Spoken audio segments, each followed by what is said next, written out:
Ayan guys, ikot ko bro, tapos na kami dyan sa lahat ng kwarto guys. Natapos na kami. Ayan, tapos na po lahat.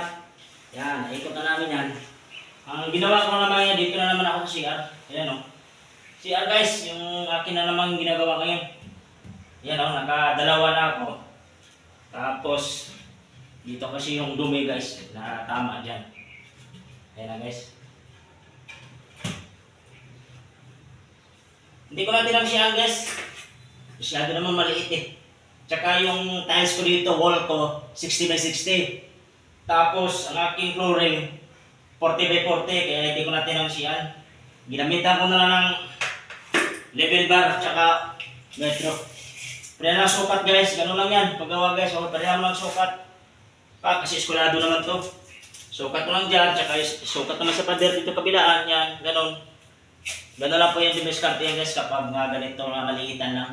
Tapos wala namang problema guys kung yung kaparag po mabikat ito kasi hindi talaga makaparag po yung gawa 40 by 40. Gano'n lang po guys. God bless, salamat.